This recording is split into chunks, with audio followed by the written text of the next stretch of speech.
Bonsoir à tous. Le Monde aujourd'hui, ravi de vous retrouver pour cette nouvelle édition de votre journal. Et on commence par cette actualité, celle du président américain Joe Biden, qui a déclaré ce mardi que l'Occident ne complote pas pour attaquer la Russie. C'était lors d'un discours en Pologne, peu avant le premier anniversaire de l'invasion de l'Ukraine par Moscou. Joe Biden est aussi d'avis que l'Alliance atlantique est plus forte que jamais. On fait le point de tout cela avec Jacques Aristide. C'est par une garde d'honneur que le président américain a été accueilli à Varsovie aujourd'hui, aux côtés de son homologue polonais Andrzej Duda. Il s'agit pour Joe Biden du deuxième voyage officiel en un an dans ce pays, qui compte désormais parmi les acteurs incontournables de la coalition soutenant l'Ukraine. Et c'est donc devant une foule réunie devant le château royal de la capitale polonaise ce mardi que le chef de l'exécutif américain a prononcé un discours politique en cet anniversaire du déclenchement de la guerre par la Russie. Pour Joe Biden, l'Ukraine continue à être libre. Alors ce soir, je m'adresse une fois de plus au peuple de Russie. Les États-Unis et les nations d'Europe ne cherchent pas à contrôler ou à détruire la Russie. L'Occident ne complote pas pour attaquer la Russie, comme l'a dit Poutine aujourd'hui. Et les millions de citoyens russes qui veulent seulement vivre en paix avec leurs voisins ne sont pas l'ennemi. Cette guerre n'a jamais été une nécessité, c'est une tragédie. Auparavant, lors d'une rencontre des délégations polonaises et américaines, le président Biden n'a pas manqué de dire qu'un an plus tard, l'OTAN, l'Alliance Atlantique, est plus forte que jamais. Nous avons besoin d'avoir la sécurité en Europe. C'est aussi basique, aussi simple, aussi important. C'est donc l'alliance la plus importante et je dirais même peut-être l'alliance la plus importante de l'histoire. Pas seulement de l'histoire moderne, mais de l'histoire tout court.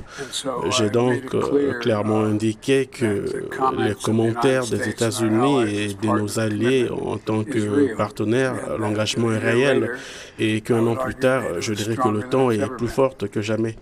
Le locataire de la Maison-Blanche a décrit comme vraiment extraordinaire le soutien apporté à l'Ukraine et aux Ukrainiens par la Pologne.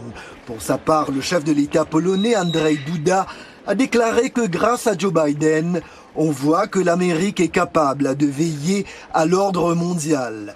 Le président Biden doit rencontrer demain à Varsovie les chefs d'État et de gouvernement de 9 pays du flanc oriental de l'OTAN. On reste justement en Pologne où des millions d'Ukrainiens ont fui vers le pays dans les premiers mois de l'invasion russe. Un an après, le chaos à la frontière s'est dissipé et de nombreux Ukrainiens peuvent désormais faire le trajet aller-retour entre les deux pays.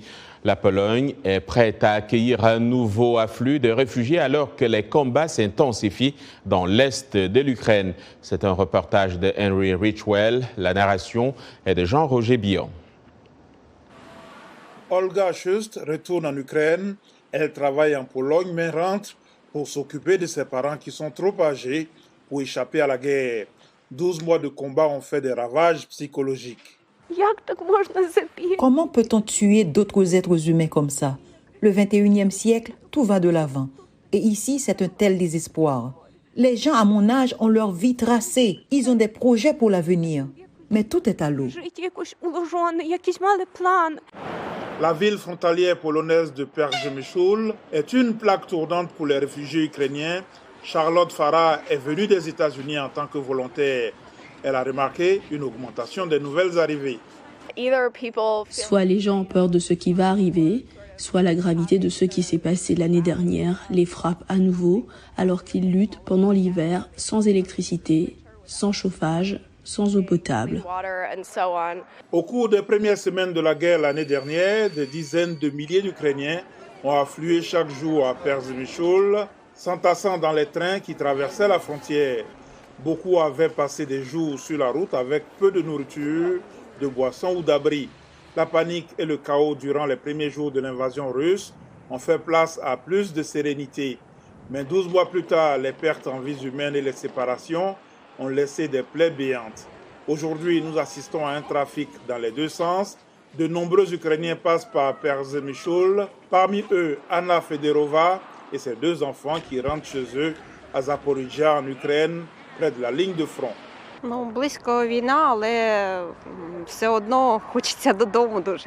La guerre n'est pas loin, mais je veux toujours rentrer chez moi. Les enfants, pendant un moment, ont été très inquiets, très effrayés. Mais ensuite, je suppose que tout le monde s'y est habitué, vous savez. Même quand vous marchez et que vous sentez les explosions, d'une certaine manière, c'est accepté plus calmement.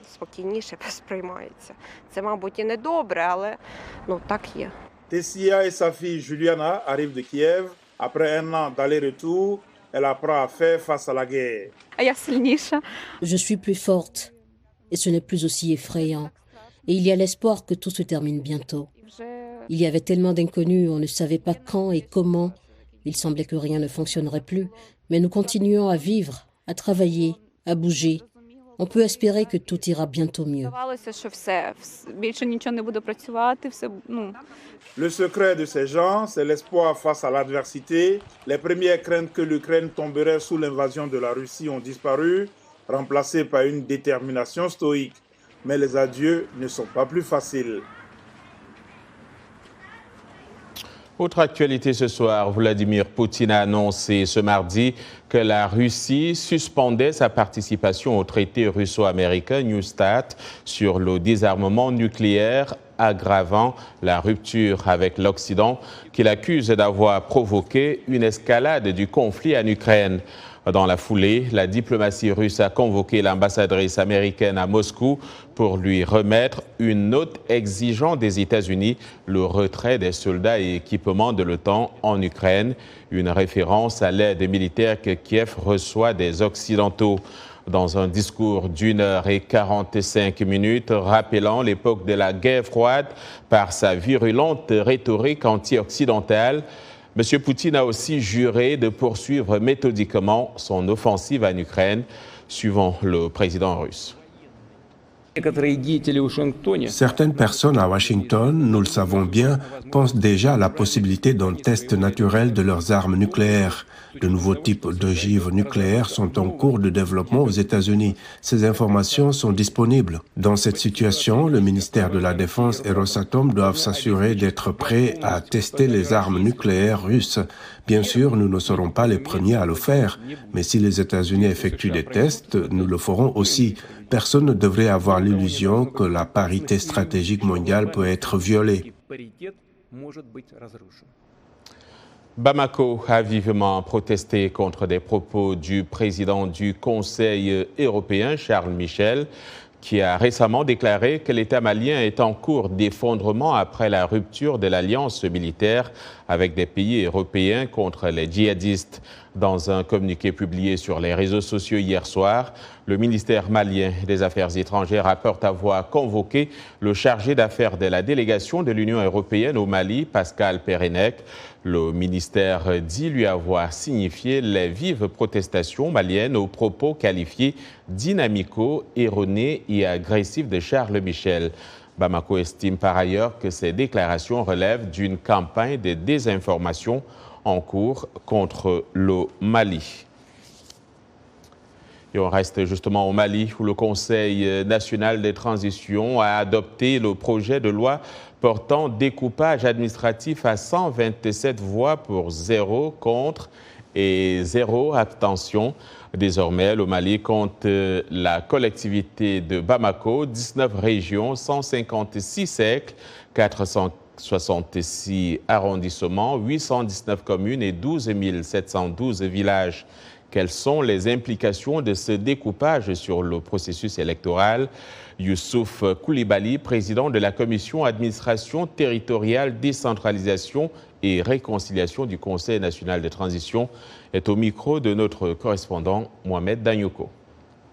Sans ces réformes, il était très difficile d'aller aux élections parce que lorsque le président de la transition a donné quitus à l'autorité indépendante de gestion des élections, l'EJ, donc ils ont commencé le travail. Mais ce travail ne pouvait pas être fait sur le plan régional, communal et local tant que ces projets de loi n'étaient pas votés. Donc aujourd'hui, avec le vote de ces 6 projets de loi, la carte blanche est donnée à l'EJ de mettre en place les différents démembrements de l'EJ dans toutes les 19 régions du Mali. Et d'ailleurs, il faut noter que les nouvelles créations vont impacter sur le nombre des élus, sur le plan législatif que sur le plan communal. Le nombre des conseillers va aussi augmenter. Donc l'EJ ne pouvait pas fonctionner sans connaître exactement le nombre des communes, le nombre des cercles, le nombre des régions juridiquement créées pour pouvoir connaître aussi le nombre de ces démembrements qui doivent être mis en place dans ces différentes localités. D'élections, on en parle également en RDC. Pour la première fois dans l'histoire du pays, les Congolais de la diaspora pourront participer aux élections, notamment celles prévues en décembre prochain. Le projet, dans sa phase initiale, concerne quelques capitales étrangères, comme nous l'explique Marius Muhunga. Nous sommes ici devant l'ambassade de la République démocratique du Congo aux États-Unis d'Amérique, à Washington, D.C. Aujourd'hui se tient ici l'ouverture de travaux d'enrôlement des électeurs vivant à Washington, D.C. Ce qui se passe ici, John, est historique parce que pour la première fois dans l'histoire des élections en RDC, certains Congolais vivant à l'étranger vont devoir voter. Et pour faire le test, la CENI a choisi 5 pays. Il s'agit donc de l'Afrique du Sud, de la Belgique, la France, le Canada et les États-Unis, dont le seul bureau se trouve ici à Washington, D.C. Alors la question qui se pose, c'est que comment les Congolais à travers ce pays continent vont devoir faire le déplacement pour venir prendre ce sésame précieux qui est la carte d'électeur. Nous avons essayé de poser cette question aux responsables de la CENI qui ont fait le déplacement de Kinshasa pour cet enrôlement, mais également à certaines personnes qui sont venues s'enrôler aujourd'hui. Non, je pense que pour une première tentative, les choses se passent plutôt bien. Bon, les gens vont se plaindre que ça prend du temps, mais comme on vous a dit, ils ont mutualisé avec le NIP. Et après, ça permettra aussi aux Congolais d'avoir une carte d'identité. Nous avons pu commencer cette opération par un repérage qui avait été fait au mois de septembre. Et nous sommes confiants que les Congolais vont faire un sacrifice pour venir se faire enrôler. C'était très facile, pas compliqué. C'était bien, j'ai aimé l'organisation. Je ne m'attendais pas à ça, mais ça va. C'est une première. Je suis vraiment très content que nous, la diaspora congolaise, plus précisément ici à Washington, on a l'occasion de voter, de s'enrôler, et puis on va voter au mois de décembre. Je viens de Massachusetts.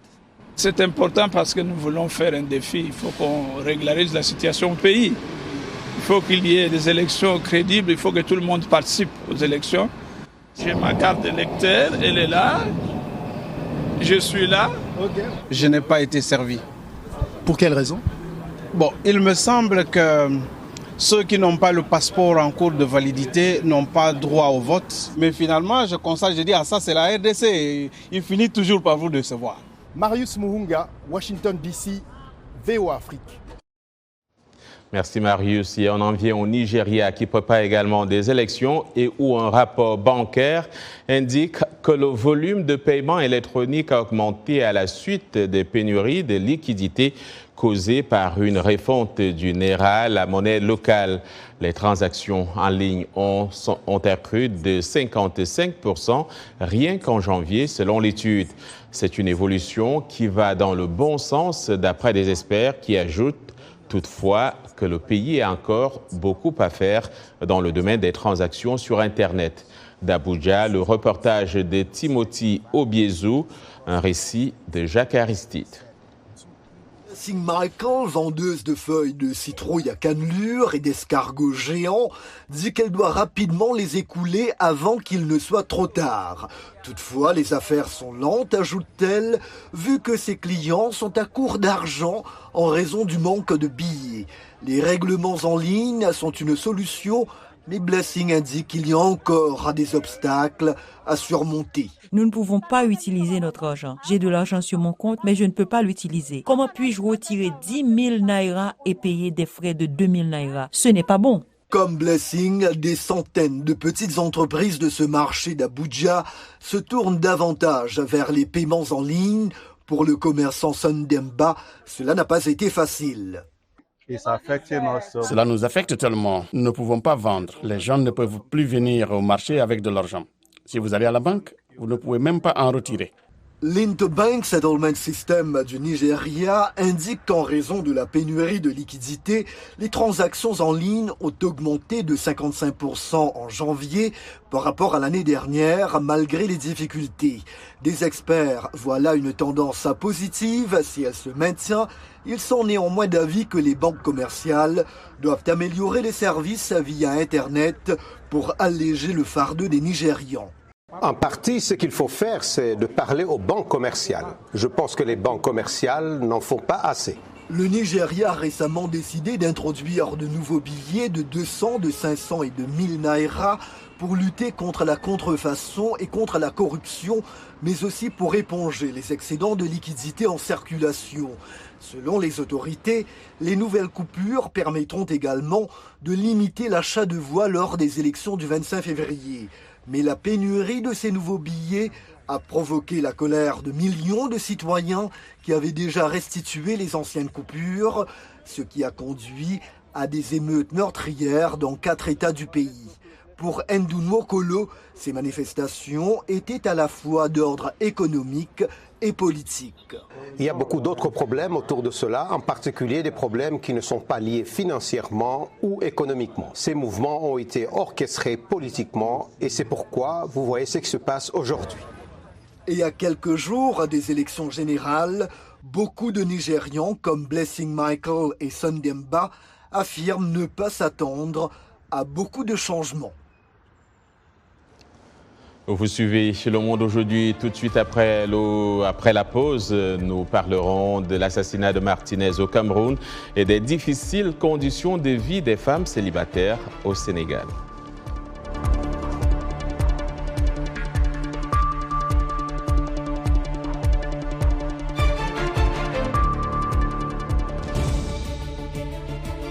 Abdourahmane Dia avec vous. Dans Washington Forum cette semaine, la guerre en Ukraine qui boucle sa première année. Le président américain Joe Biden a réaffirmé le soutien continu des Occidentaux à l'Ukraine lors d'une visite surprise à Kiev. Le dirigeant russe Vladimir Poutine espérait que ce qu'il qualifiait d'opération militaire spéciale n'allait durer que quelques semaines, voire quelques jours, mais le conflit ukrainien perdure. L'onde de choc de ce conflit sur les plans économiques, diplomatiques et sécuritaires se fait sentir dans les 4 coins du monde. Que retenir de cette crise? Rendez-vous ce jeudi à 19h temps universel sur VOA Afrique et voaafrique.com et en rediffusion samedi et dimanche. Vous suivez Le Monde aujourd'hui, un programme de VOA Afrique. Et on s'en va au Cameroun, où l'assassinat de l'animateur radio Martinez Zogo, dont le corps mutilé a été retrouvé le 22 janvier dans une banlieue de Yaoundé, continue de polariser l'attention de l'opinion publique. Ses confrères et consoeurs, animateurs et journalistes continuent de réclamer justice pour éviter, selon eux, que la presse ne soit intimidée ou muselée. Pour en savoir plus, Mohamedou Mfa s'est entretenu avec Aman Mana lors de son passage ici à Washington, D.C. Il est directeur de publication du journal Le Jour et président de la Fédération des éditeurs de presse au Cameroun. Oui, il était menacé. En dehors du fait qu'il l'ait dit lui-même dans ses programmes, il a dit plusieurs fois, vous vous souvenez, vous allez seulement me tuer, vous allez seulement me tuer. Il me l'a avoué à moi personnellement. Hein. Il me l'a avoué personnellement la veille de son décès. D'ailleurs, au passage, après moi, ce sera toi. Je dis, bon, si tu es un blagueur, vous êtes en train de... Et puis bon, après cet entretien, il est sorti. Et bien, ce qui est arrivé est arrivé. Donc, il y avait des menaces claires, il l'affirmait, il le disait à tout le monde. Il était menacé par qui et pourquoi? Les gens qu'il dénonçait, bien entendu. Les gens qu'il dénonçait, c'est d'une autorité publique. Il dénonçait M. Amogo Belinga avec la pluie de marchés publics, les marchés incroyables de choses et puis des livraisons, je ne sais pas si elles étaient fantaisistes ou pas fantaisistes, mais de toute façon, il y avait des documents liés à cela, des documents qui ont même circulé sur le net. Donc Martinez, dans ses programmes, il le disait, il l'a avoué à des gens, dont moi, et entre autres. Donc c'était une autorité publique. Alors après la découverte du corps de Martinez Zogo, vous, en compagnie de quelques journalistes, vous avez rencontré les autorités, dont le ministre de la Communication. Tout à fait. Vous avez parlé de quoi? Qu'est-ce que vous êtes dit? Nous avons exprimé déjà ce qui était notre sentiment, déjà notre consternation, et en plus le besoin de justice qu'il y avait dans cette affaire. Fort opportunément d'ailleurs, le ministre de la Communication, René Sadi, nous a dit que la justice passera. Il a exactement dit ceci, la justice républicaine passera. Il a utilisé ces termes-là. Et quelques jours plus tard, il y a des suspects qui ont été arrêtés. Les arrestations ont continué. Ces suspects sont toujours en exploitation au CED. On attend ce qu'il va en sortir. Avez-vous l'impression que les assassinats de Martinez Zogo, Jean-Jacques Paula Bébé, est-ce que ces affaires ont déteint sur le travail des journalistes au Cameroun? Est-ce que vous avez le sentiment que les journalistes, vos confrères, ont peur de faire désormais leur travail ou d'évoquer certaines affaires? Oui, bien sûr. Oui, bien sûr. Qui n'aurait pas peur? La peur s'est installée parce que vous n'avez pas affaire au gouvernement, en tant que gouvernement de la République du Cameroun, mais vous avez affaire à des groupes qui utilisent les moyens de l'État pour régler des affaires mafieuses. Vous pourrez bien sûr retrouver l'intégralité de cette interview sur notre site internet voafrique.com.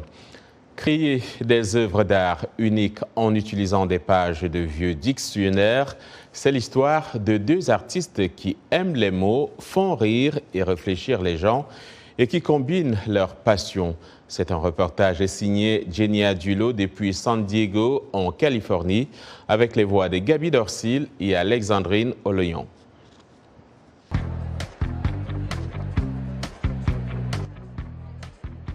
Je suis une moitié d'artiste. L'autre artiste est mon autre moitié, ma meilleure moitié, Misha. Je suis originaire de Los Angeles en Californie et Misha vient de Berlin en Allemagne. Nous sommes connus sous le nom de Art and Words. Voici l'une de nos œuvres les plus populaires. Elle s'appelle Einstein, le mathématicien. Et Misha, viens par ici. Elle pourra m'aider avec celui-ci. Mon préféré, mon amour. Donc, c'est une véritable équation de l'amour. Et il est dit sur un papier, je t'aime et je veux qu'on se serre pour toujours ou aussi près que possible de l'infini. C'est une théorie quantique. J'aime le papier. J'étais cartographe, donc j'aime le papier. En Allemagne, on apprend à faire des cartes à la main, pas avec AutoCAD. J'ai appris à tremper la plume dans l'encre et la loupe et à tout peindre. Nous avons vu des artistes sur notre propre écriture. Oui. En un sens, faire notre propre forme. Et Misha a eu l'idée de prendre mes dessins et ses dessins et de les combiner dans cette sorte d'application. Et j'ai dit, si on doit le faire, on doit faire des dessins plus fous, plus pop art. Ouais. Ceci est de 1937. Nous devons trouver notre propre langage et notre propre concept qui parle vraiment aux gens. Ce que nous faisons avec ça, c'est que lorsque nous passons au peigne fin chacun de ces papiers, parce que rien n'est aléatoire, nous choisissons en fait les mots qui se trouvent en haut de chaque page du dictionnaire pour renforcer le thème central de ce que nous essayons de dire pour l'œuvre d'art. Nous avons créé cette œuvre, vous savez, en l'honneur de RBG elle-même, Ruth Bader Ginsburg. Elle était super branchée, super cool. Nous voulions donc rendre hommage à RBG, à sa personnalité et à tout ce qu'elle a fait pour les femmes. Et lorsque l'œuvre s'est retrouvée dans la galerie de Washington DC, à notre insu, le fils de Ruth Bader Ginsburg l'a vue dans une galerie et il nous a contactés. Il a dit « Ça vous dérange si je peux en avoir une copie pour l'offrir à ma mère ?»« Vraiment, comme ta mère ? Tu veux dire la seule et unique Ruth Bader Ginsburg ?» On était genre « Non, il faut que tu prennes cet original de la galerie et que tu le présentes à ta maman. » 2 semaines plus tard, on rentre à la maison et on trouve une lettre spéciale qui nous attend, envoyée par la Cour suprême. Votre œuvre d'art, me représentant avec une casquette des Brooklyn Dodgers, est accrochée à l'entrée de ma chambre. C'est un bijou qui me remonte le moral et m'apporte de la joie chaque fois que je passe devant, avec une immense reconnaissance pour votre art, Ruth Bader Ginsburg. Et ce qui est étonnant, c'est qu'à voir la date de la lettre, nous avons su qu'elle était en train de suivre son traitement contre le cancer. Nous créons des œuvres d'art réfléchies et des pièces pop art cool qui ont quelque chose à raconter. C'est drôle, c'est politique. En voici quelques-unes qui sont politiques. Il y a tellement de voix que l'on peut emprunter avec ça et commander des œuvres qui font pleurer les gens ou qui rappellent un être cher ou des artistes mixtes qui créent des œuvres pop art avec une voix très unique. Sur des toiles vintage. Le Monde aujourd'hui, fin de cette édition. Au nom de toute l'équipe, je vous dis merci de l'avoir suivi. Demain est un autre jour. D'ici là, passez une excellente soirée, agrémentée, pourquoi pas, par des pas de samba.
Salut Jenny. Salut Roger. Dans Vous et nous, on parle de sujets qui vous parlent. Dans Vous et nous, Africains et Américains se racontent et se rencontrent.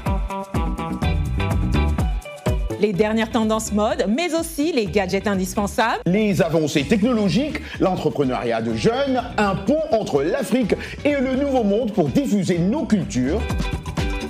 Et les bons petits plats. Yum yum, une bonne ambiance avec nos invités. L'émission explore les réussites, les ambitions et les aspirations africaines. Elle montre une Amérique loin des clichés à taille humaine. Vous et nous. C'est vous. C'est nous. C'est vous et nous.